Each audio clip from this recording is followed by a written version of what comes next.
They told her to wait outside the hangar while the real pilots reviewed the emergency protocol. She didn't argue. She took a clipboard, found an empty bench, and began quietly marking system redundancies no one had asked her to check. Around her, crews moved fast, shouting, prepping, assuming she wasn't needed. Then, an alert came through the tower. Unconfirmed telemetry, partial loss of control, crew, unresponsive. Silence fell over the flight line as eyes turned to the tarmac. That was when the operations chief stepped out of the command truck, looked past every uniform, and called her name. And then everything changed. From which city in the world are you watching this video today? If this story intrigues you, please consider subscribing to hear more untold stories of extraordinary service and the heroes who walk among us, never asking for the recognition they deserve. Quinn stood at the edge of Hangar 6, watching the vapor shimmer off the concrete as the sun climbed past its early haze. The ramp was alive with motion ground crews securing pallets, techs prepping consoles, and the hum of a tow vehicle moving a supply drone into place.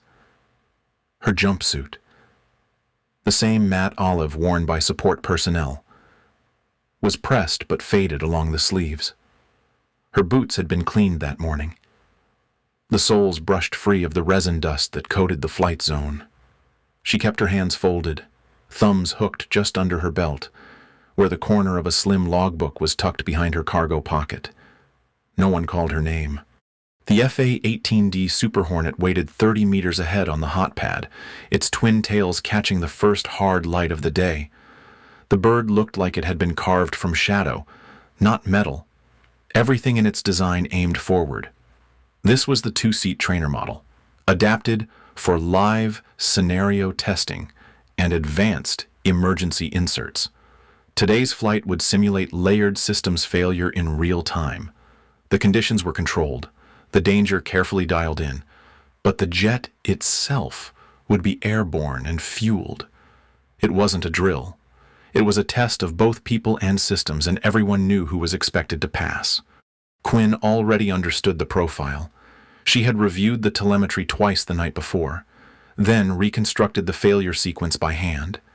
There would be 3 pressure vectors, 1 hydraulic variable, and a staged bleed in the left engine cycle.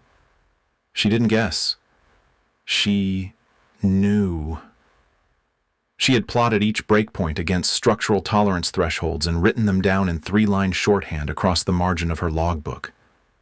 She had memorized the response tree that the pilot was expected to follow. Her seat would not be active. Her console would only monitor. No control. No override. Jared Harlow, the assigned flight lead, was waiting under the wing in a flight suit zipped halfway, his sunglasses hanging from his harness like a prop. He was talking to Lena Hart, a new systems analyst assigned to observe the exercise. Lena carried a field tablet under one arm and nodded as Jared spoke, but her eyes flicked toward the aircraft, then back again.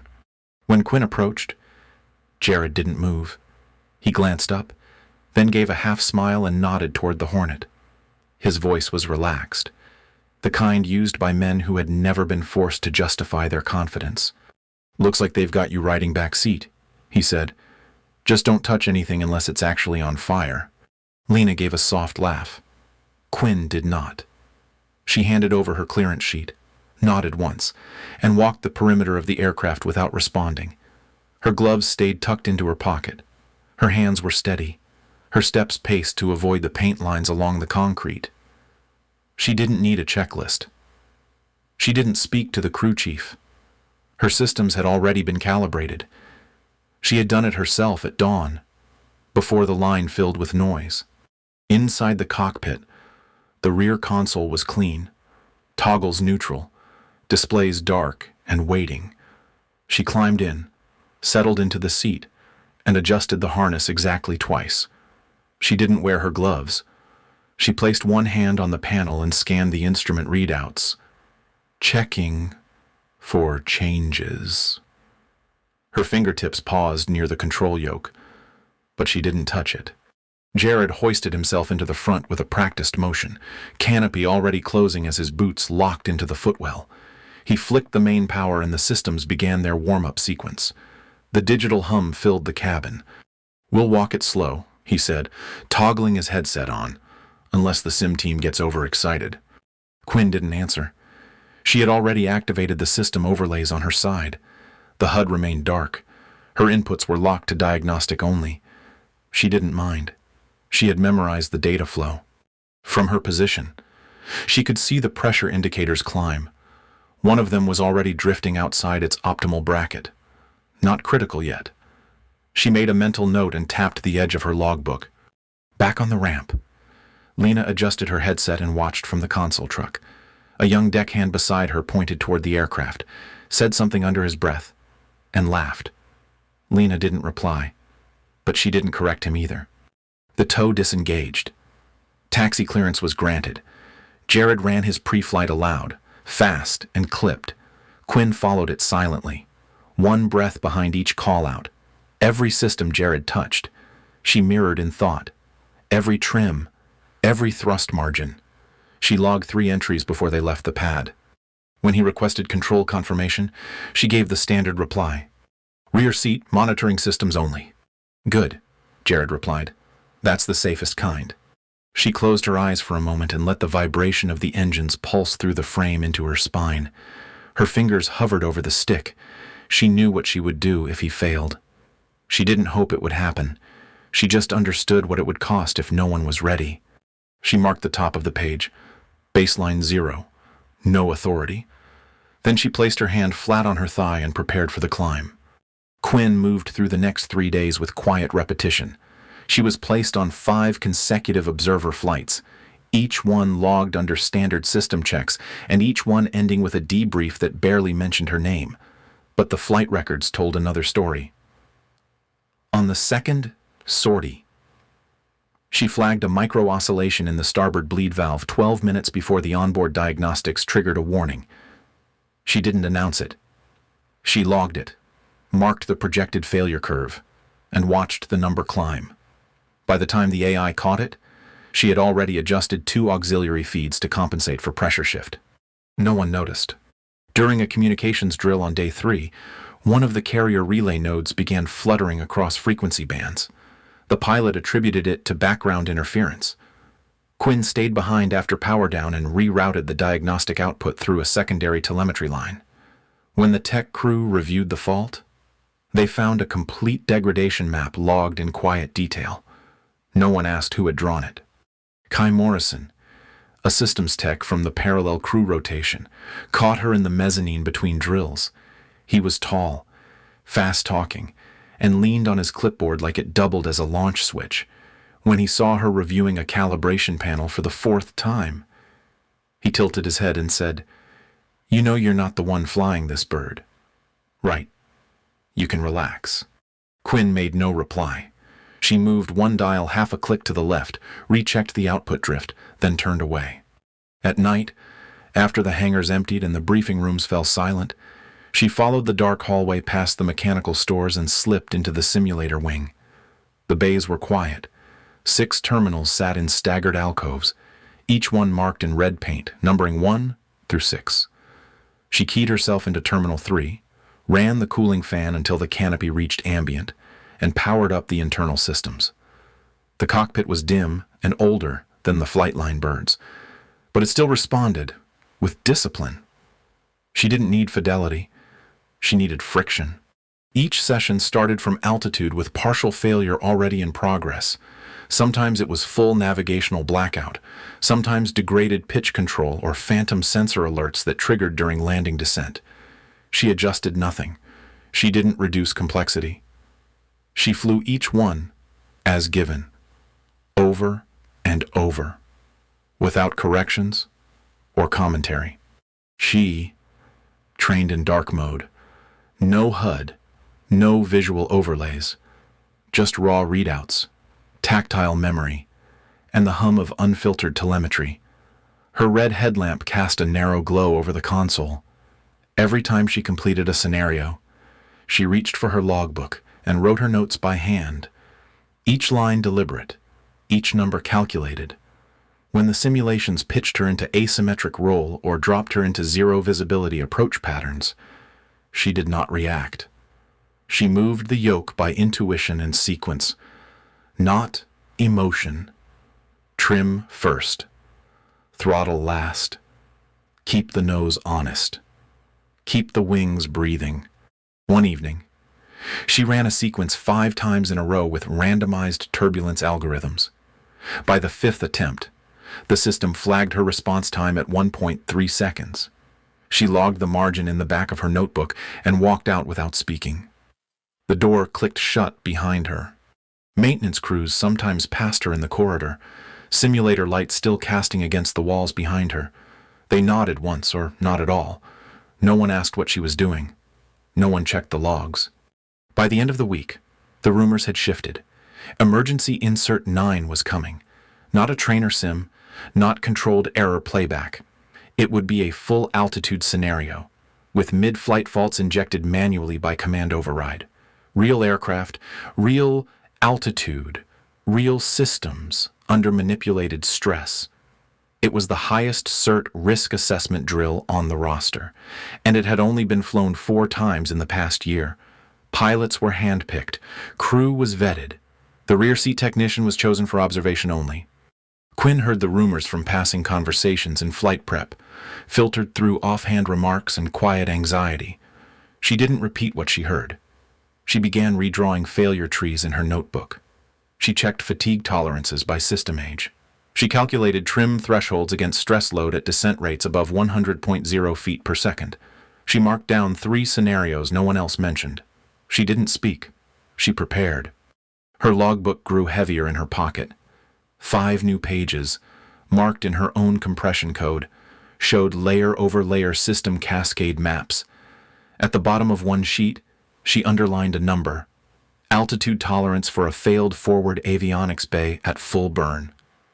Her correction was 6% more conservative than the flight brief. She didn't change it. She passed Jared once on the way to the ready tent. He stood near the hatch, laughing with the crew chief. As she stepped past, he said, "Make sure we're light this time. I don't want to have to drag dead weight." The words landed nearby. Not on her. She said nothing. The flight roster posted just after sunrise. Her name appeared beside the next FA-18D assignment, Emergency Insert 9, Rear Seat Systems Observer. There was no announcement, no confirmation, no briefing. She folded the sheet, placed it in the back of her logbook, and returned to the simulator bay one last time. Inside, under the red headlamp, she marked 3 new failure profiles in her notes and checked the position of the control yoke. Her hands didn't shake. Her pencil moved slowly across the page. She didn't need to be told to be ready. She already was. At 28,000 feet, the FA-18D Super Hornet held steady above a layered stretch of sky where blue bled into gray. Thin cloud bands drifted across the canopy, light flickering off the edges of the glass. Inside, the instruments were quiet, engines balanced, fuel flow steady. The jet was stable, trimmed for high-altitude cruise. Jared sat in the front seat with one hand resting lightly on the throttle, his posture loose. Quinn monitored from the rear, headset tuned to the diagnostic channel, hands idle but alert. She watched the margins. The simulated degradation began with a soft vibration in the left engine, just as scheduled. A stress drill embedded into the system, designed to trigger mid-flight. The AI flagged it after 3 seconds. Quinn had already seen it. Turbine pressure dropped unevenly. The thrust curve was jagged. Something in the simulation wasn't running clean. She leaned slightly forward, eyes steady on the secondary diagnostic readout. "You're exceeding safe stress margins," she said without raising her voice. Jared made a small adjustment. "It's within tolerances." "No, it's not." He pulled left trim by 2 degrees, trying to offset the imbalance, but he overcorrected. The aircraft tilted into a steeper angle. G-force loading on the left wing jumped beyond expected values. Quinn's screen showed the red line flicker. Wing stress was no longer simulated. It was real. "Throttle input is too aggressive," she warned. "Rear seat, stay on diagnostics," Jared said, sharper now. The descent had begun, imperceptible at first, but accelerating. The trim was off. The thrust split was uneven. The aircraft was dropping faster than the simulation parameters allowed. Quinn kept her eyes on the stress curves. Then Jared stopped responding. She saw it happen through the reflection on his display. His head slumped forward. His left hand slid off the throttle. His arm dropped to the side. The plane jolted as the control input ceased. "Jared," she said. No answer. "Pilot unresponsive." She called into the emergency channel. "Repeat, lead pilot is unresponsive."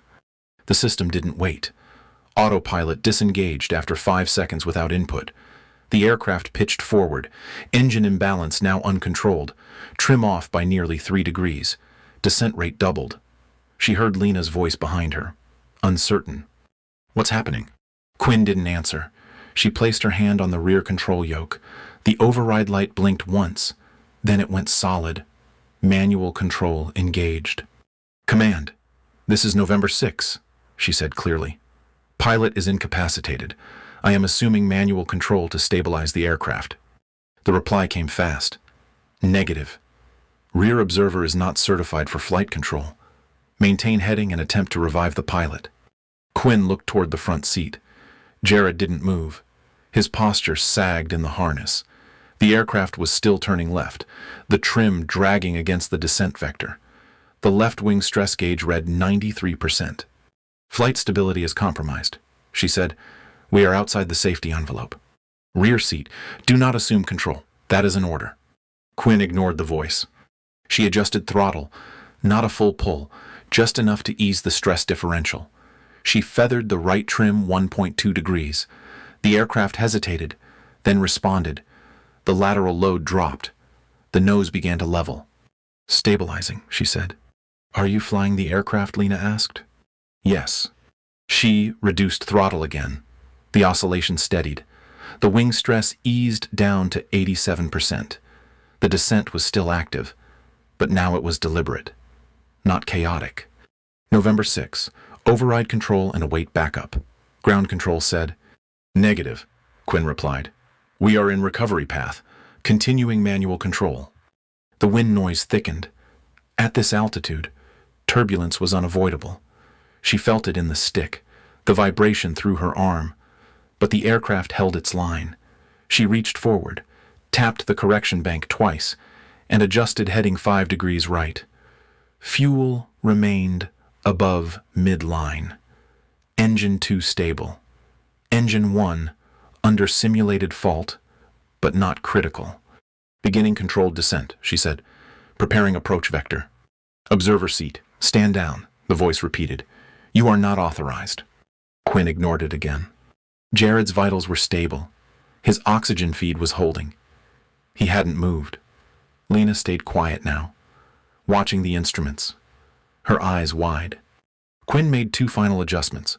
Flaps 20%, nose angle dropped 0.5 point. The plane flew clean.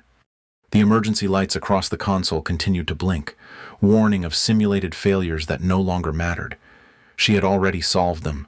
The simulation had failed to account for her. She was not supposed to take control. She was not even supposed to touch the stick. But now the aircraft flew by her hands. She activated the approach profile. Distance to base calculated. Crosswind drift at lower elevation noted. "I have control," she said. "Continuing descent. Prepare emergency services on landing." The channel stayed silent for 2 seconds. "Copy," came the reply. No apology, no confirmation, just compliance. That was enough. The A-18D leveled under her touch, stable in descent, with every critical system still intact. The simulated emergency had triggered chaos. But it was Quinn who brought order. The descent vector was steep, but now it was stable. Quinn had balanced the A-18D through throttle correction, trim compensation, and muscle memory that felt older than the aircraft itself. Engine 1 remained under simulated strain, generating uneven thrust. Engine 2 held firm. She kept her airspeed inside the acceptable bracket, just below 220 knots. The pitch remained shallow enough to preserve control, but not so flat that she'd overshoot the approach. Every correction came in measured increments. She moved like she'd done it before. She had. Behind her, Lena gripped the side rail of her seat. Her voice was low, but tense. "Are we still falling?" "We're flying," Quinn answered, "and we're going home." Ground control crackled over the headset again. The voice had shifted. It no longer carried authority, only resistance. November 6. Stand by. Command has activated intercept flight. Maintain current altitude until pilot override is resolved. "Negative," Quinn said, already inputting approach code 07. "Intercept is unnecessary. I am declaring emergency authority. We are in final descent." "Rear observer, that is not authorized." Quinn toggled manual override on the transponder. The system accepted her input without delay. The aircraft was responding faster than it had to Jared's earlier corrections. Trim stabilized. Hydraulic readings were no longer in the danger range. Lateral G-loading had normalized. She adjusted pitch again and rechecked the flight vector. "Flight systems are stable," she said, beginning configured approach for emergency landing. From the third seat, Lena's voice trembled. "Do you want me to read the checklist?" "No," Quinn said. "It's already done." She had memorized the emergency landing flow for the A-18D years ago. Flaps, gear, fuel valves, electrical priority. She knew how to adjust for asymmetric engine output. She had trained for fog, for blackout, for full electrical loss. This was none of those. This was just real. Throttle down, flaps at 20%, airspeed reduced to 190 knots, elevation falling within the safe approach window. The gear warning light blinked twice, then held steady, still retracted, but ready. Jared hadn't moved. His vitals on the secondary screen showed stable oxygen levels and a slow heart rate, but he remained slumped forward. Quinn no longer glanced toward him. She was busy keeping both of them alive. Wind shear alert pinged from the left panel. Predicted crosswind 6 knots from the southeast. Correctable. She dialed 2 points right trim into the rudder and eased power from engine 2 to balance the pressure. The aircraft responded exactly as it should have. No protest, no delay. November 6, tower requests updated intent. You are not cleared for landing. I am 8 miles from runway 07, Quinn said. We are under manual control. Approach is active. Begin ground prep and emergency response. There was a pause, then a clipped response. Runway 07 is now cleared. Emergency vehicles are staging. Quinn didn't acknowledge. She had no time for confirmation. Her mind was already inside the final 2 minutes of flight. She adjusted flaps to 40%. Gear deployed. A soft vibration rippled through the frame as the landing gear extended. Seconds later, all 3 indicators blinked green. The undercarriage was locked. Her grip tightened around the stick, not from nerves, but from precision. 5 miles. The runway shimmered in the haze, stretched like slate across the valley floor. The approach path was clean, visibility clear, fuel at sufficient reserve. She rechecked wind direction and nudged the nose half a point right. 3 miles. Speed 143 knots, altitude at 900 feet, crosswind holding steady. Final approach bracket confirmed. November 6, medical team is standing by. Recommend you delay touchdown by 15 seconds for vehicle repositioning. Unable, Quinn replied, descent slope committed. Touchdown in 90 seconds. There was no further argument. 1.5 miles. She began the flare calculation in her head, adjusted throttle, released trim by 1 degree left. Nose softened its angle. The Hornet eased down the final arc like it had done it 1,000 times. 1 mile. Airspeed 136, flaps steady, gear locked. Altitude 300, then 100. Now. She pulled back slightly. The rear wheels contacted first, kissing the tarmac without bounce. A second later, the nose gear settled. The aircraft rolled forward, decelerating in a clean line. She eased on the brakes, then deployed thrust reversers. 3,000 feet of runway left. 2,000. 1. Full stop. Silence. She powered down the systems in exact order. Generators, hydraulics, avionics, fuel valves. Then she released the stick. Her fingers left the yoke with perfect stillness. The cockpit hissed in response. Heat bled from the systems. The canopy frame vibrated faintly as the engines spooled down. Outside, emergency vehicles closed in, lights washing red and white across the nose of the aircraft. Crew chiefs moved in position, waiting for clearance to approach. In the rear seat, Quinn sat unmoving. Lena exhaled audibly and pulled her headset off with shaking fingers. No one said anything. Quinn didn't speak either. She kept one hand resting gently on the panel, her eyes fixed on the final readout. Not out of pride, just to be sure it was done. The moment Quinn stepped down from the cockpit ladder, the flight line fell into a strange silence. Emergency crews moved with purpose, medics directing stretchers and triage gear toward the front of the aircraft where Jared was being lifted from his seat.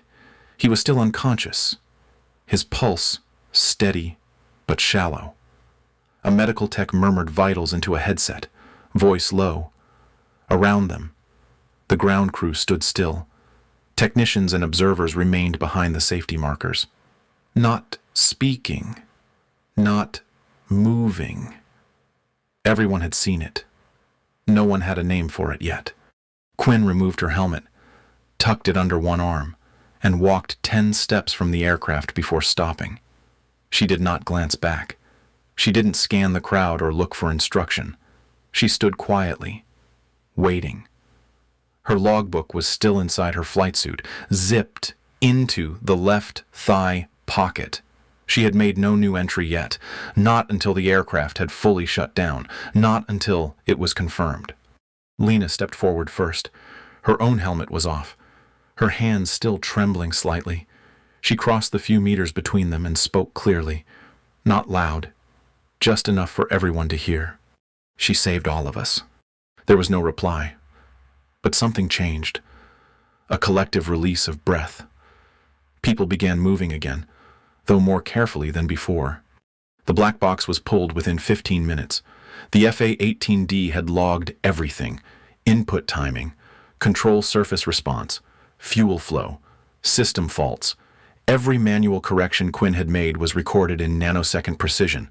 The first review team brought the data to the sim wing, projecting it on a floor display in the mission analysis bay.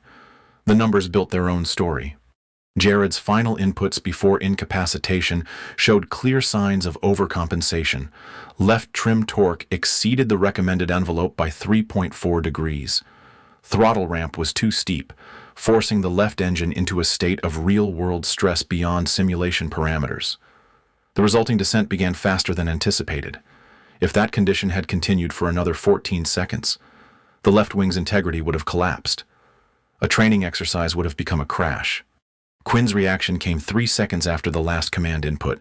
She initiated throttle feathering, adjusted trim by 1.2 degrees, and manually distributed load between both engines. Her corrections neutralized the lateral stress, brought the aircraft back inside safety margins, and prevented further strain. She had stabilized the jet before command finished their first reply. Word spread quickly. Instructors who hadn't flown with her began requesting access to the data set. One printed her control inputs and posted them on the analysis wall. Another compared her corrections to archived sequences from senior pilots. The timing was faster. The margin was cleaner. Major Soren arrived just before 1300. He walked the flight line with quiet intensity, reviewed the emergency report without comment, and requested Quinn's full personnel file. He read it alone at the far corner of the mission briefing room. 20 minutes later, he stood, closed the folder, and asked, "Where is she now?" No one answered at first.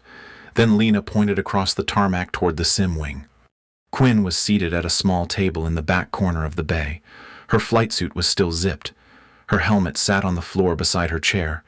She had her logbook open and was writing in slow, deliberate strokes. The columns were narrow, dense, organized in personal shorthand. When Major Soren entered, she rose. She did not offer a salute. He didn't request one. "Your response time was 1.4 seconds, he said. "That's faster than most instructors under pressure." "I've trained that scenario," Quinn replied, repeatedly. He nodded. "Your file says you logged over 700 simulator hours." "Closer to 800, she said. He placed a printed data sheet beside her notebook. "These are the input maps from your descent. Your corrective path tracked textbook perfect against real-world stress. No overshoot, no delay. Quinn said nothing. Major Soren studied her for a moment, then reached into his inner jacket pocket and withdrew a blank provisional pilot certification form. He laid it on the table beside her logbook. The emergency action clause allows for accelerated field review. I'm submitting this request to the command board today. You've already passed the part that matters. She glanced at the paper, then returned to her notes. I'll file my analysis first. Understood, Soren said. He left the form unsigned. By late afternoon, Jared had regained consciousness. He sat quietly on a bench near the perimeter fence. An oxygen tank clipped beside him, a medic seated nearby. When Lena approached and sat beside him, he didn't speak for a moment. Then he asked, "Who flew it down?" She nodded toward the simbay. Jared followed her gaze, then let out a breath. "She saw what I didn't," he said. That was the last word he spoke for an hour. Back in her quarters, Quinn finished writing her final post-flight entry, emergency insert 9, systems compromised, recovery stable, margin protected, authority assumed, landing complete. Beside her notebook, the provisional badge form remained unsigned. She would let them decide if she was ready. She already knew. Quinn walked the flight line 2 days later, the same concrete path where she had once been overlooked, dismissed, and told to stay in her lane. Now, no one laughed. No one turned away. The crew chief stepped aside to let her pass. Technicians paused their workstations just long enough to watch her boots meet the painted taxi markers. She wore the same flight suit, sleeves rolled to the same crease, boots laced to the same tightness, but the tone had shifted. The provisional pilot badge rested above her chest pocket. It was small, silver, plain, but no one mistook what it meant. Her presence moved differently now, not louder, not faster, just noticed. In the systems bay, the next rotation of flight crews sat through prep briefings. Quinn stood near the back, arms crossed, not introduced, but not ignored. When the lead instructor wrapped up the slides and dismissed the room, Jared stepped through the side door and crossed the aisle toward her. He wore a fresh flight suit, a medical band still tucked beneath his collar. He didn't offer apology. He didn't lower his voice. Next time, he said, "I'll fly like you did." Quinn nodded. Once. That was enough. Later that afternoon, Major Soren signed her accelerated track approval. The exchange was quiet. She was called to the operations office, where he reviewed her updated profile in silence. He made 2 adjustments to her flight status, then activated the digital certification with a single press. The system logged her as eligible for full control review. Her file now included her response time, her emergency authority override, and the line that mattered most, cleared for solo qualification. "You've already passed the test," Soren said. "Now we'll formalize it." Quinn didn't ask for time off. She asked for simbay clearance. That evening, under the same red emergency lighting, she returned to Terminal 3. She brought her logbook, a folded set of notes, and a blank access card. She didn't use her previous simulation settings. She rebuilt the flight scenario from scratch, using real data from emergency insert 9. But she added new variables, throttle lag, wind shift, incomplete diagnostics.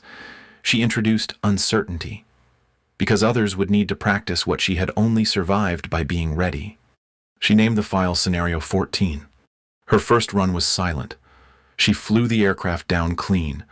Her hands never hesitated. Her corrections were almost unnecessary. It wasn't about her anymore. It was about the next person who would need it. Before logging out, she left the scenario in open access. No lock, no permissions. Any cadet, instructor, or tech crew could pull it. They wouldn't know who built it unless they asked. That didn't matter. When she returned to quarters, she opened her logbook and wrote a final entry on the back page. Scenario 14. Live test passed. Structural fatigue recovery confirmed. The next morning, Quinn suited up for her first official flight as a pilot candidate. Her gloves were tucked into the left pocket of her flight pants. Her helmet hung from a carabiner loop on her belt. She walked beside two instructors, both of whom had reviewed her descent data during the prior day's evaluation. They didn't speak much. They didn't have to. The aircraft on the hot pad was a clean unit twin seat, fresh diagnostics, ready for supervised solo transition. She paused at the edge of the taxi line and looked once across the airfield. The sky was clear. The breeze carried the scent of jet fuel and dry concrete. She didn't linger. The flight was textbook. Every correction, every heading, every approach bracket executed with precision. She debriefed in 10 minutes, handed over her notes, and walked alone across the tarmac with the same calm that had carried her through failure, through silence, and finally, through the recovery. As evening settled, she returned to the simbay one last time before lights out. Terminal 3 was idle, displays off, console dark. She keyed in her access code and stepped inside. She didn't power it up. She set her logbook on the center of the console, open to the final page. The numbers sat quiet on the paper. The writing was crisp. No corrections, no margin notes, just data, proof of preparation done in silence, and a record of what had mattered when everything else had failed. Behind her, footsteps entered the bay. A young cadet stepped forward. He looked no older than 19. His flight suit just issued, a thick manual folded under one arm. He stopped short when he saw her, eyes adjusting to the red low light. "Is this where training starts?" he asked. Quinn didn't turn. She looked at the logbook once more, then closed it gently. "No," she said, "this is where you learn to take control. Sometimes the strongest voice in the room is the one that never needed to speak." Quinn was never chosen, never invited, and never expected to lead. But when everything fell apart at 30,000 feet, she did not hesitate. She did not ask for permission. She acted not for praise, not for rank, but because she had trained for this moment in silence. Her story is not about heroics. It is about preparation, self-respect, and the quiet strength of knowing your worth when others do not. In a world that often overlooks the calm and capable, Quinn reminds us that real leadership does not need a title. It needs readiness. If her story resonated with you, take a moment to reflect. Who around you carries that same quiet strength? Share your thoughts in the comments. And if you believe in honoring the unseen heroes among us, follow for more stories like this one.